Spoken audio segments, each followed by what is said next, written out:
నేరుగా ఒక రాష్ట్ర ముఖ్యమంత్రి వాళ్ళు స్వయంగా వెళ్ళి ఆ మత్స్యకారుల యొక్క సేవలో నిమగ్నమై ఏదైతే ఆయన గతంలో ఇచ్చేటువంటి హామీలు ఒక్కొక్కటి ప్రాధాన్యత క్రమంలో నిలబెట్టుకుంటూ అందులో భాగంగా 10,000 రూపాయలు ఏదైతే వేట నిషేధ సమయంలో ఉండేటువంటి సాయాన్ని 20,000 రూపాయలకి పెంచి ఇస్తామని ఏదైతే మాట ఇచ్చారో ఆ మాటను ఈవేళ శ్రీకాకుళం జిల్లా హెచ్చర్ల నియోజకవర్గం మత్స్యకార గ్రామంలో ఈరోజు ప్రారంభించడమే కాదు, ఈవేళ చాలా మంది కంటే ఏదైతే బ్యాంక్ అకౌంట్లు కూడా ఆ 20,000 రూపాయల చొప్పున జమ అవడం కూడా ప్రారంభమై ఇంచుమించుగా 70-80% మందికి మధ్యాహ్నం 3 గంటలకి బ్యాంక్ అకౌంట్లకి జమ అయింది అని అంటే మాట ఇస్తే ఆ మాట నిలుపుకునేటువంటి ప్రభుత్వం తెలుగుదేశం, జనసేన, బీజేపీ ప్రభుత్వం అని ఈ సందర్భంగా తెలియజేసుకుంటూ ఉన్నా.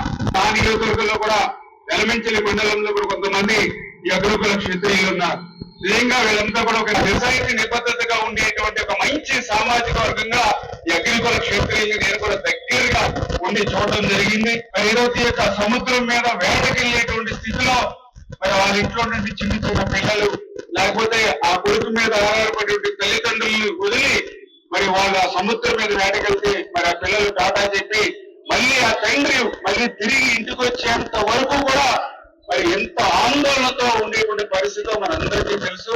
మరి అటువంటి మత్స్యకారులు ఎవరైతే ఉన్నారో ఈ యొక్క సమాజానికి సేవ చేసేటువంటి వృత్తిలో ఉన్నటువంటి మత్స్యకారులు ఎవరైతే ఉన్నారో మరి అటువంటి వారిని కూడా ఆదుకోవాలనేటువంటి తలంపుతో అందరికీ తెలుసు. ఏదైతే ఏప్రిల్ మరి 15వ తేదీ నుంచి జూన్ 14వ తేదీ వరకు 61 రోజులు ఏదైతే యొక్క సముద్రంలో మరి యొక్క చేపలు గాని రైలు గాని ఏదైతే మత్స్య సంపద ఏదైతే ఉందో మరి వాటి పునరుద్ధరణ నిమిత్తం మరి ఆ రోజు 61 రోజులు కూడా ఆ వేట నిషేధ సమయంలో వాళ్ళు కూడా గతంలో 10,000 రూపాయలు ఇస్తే దాన్ని 20,000 రూపాయలకి పెంచి ఇస్తామని ఏదైతే ఆ రోజు ఎన్నికల్లో హామీ ఇచ్చామో హామీని నిలబెట్టుకునేటువంటి ప్రక్రియకి ఈ రోజు దోహదం చేయడం చాలా సంతోషమైన విషయాన్ని సందర్భంగా తెలియజేసుకుంటూ అందులో భాగంగానే ఈ రోజు కూడా మనం చూస్తూ ఉంటే మరి వేళ మన వెస్ట్ గోదావరి చూస్తే మరి దగ్గర 1,785 మంది ఎవరైతే లబ్ధిదారులు ఉన్నారో మరి వాళ్ళందరికీ కూడా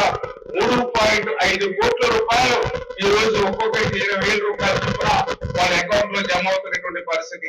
ఆంధ్రప్రదేశ్ రాష్ట్రంలో కూడా చూస్తే గతంలో 1,16,613 మందికి చేస్తే ఈ రోజు 1,29,178కి అంటే రాష్ట్రంలో కూడా లబ్ధిదారుల సంఖ్య పెంచినటువంటి పరిస్థితి. గతంలో కూడా రాష్ట్రంలో మరి 116.67 కోట్లు ఇస్తే ఈ రోజు 258.36 కోట్లు మరి వేళ 26వ తేదీన వీరి అకౌంట్ లో వేసినటువంటి పరిస్థితి. భవిష్యత్తులో కూడా ఆ మత్స్యకారులకు కానీ అగ్రకుల క్షత్రియులకు కానీ ఈ తెలుగుదేశం, జనసేన, బీజేపీ, ఎన్డీఏ ప్రభుత్వం ఎప్పుడు అండగా ఉంటుందని. మరిన్ని వీడియోస్ కోసం ఛానల్ ని సబ్స్క్రైబ్ చేయండి. లేటెస్ట్ అప్డేట్స్ కోసం వాట్సాప్ ఛానల్ ని ఫాలో అవ్వండి. ఆ లింక్ డిస్క్రిప్షన్ లో ఉంది.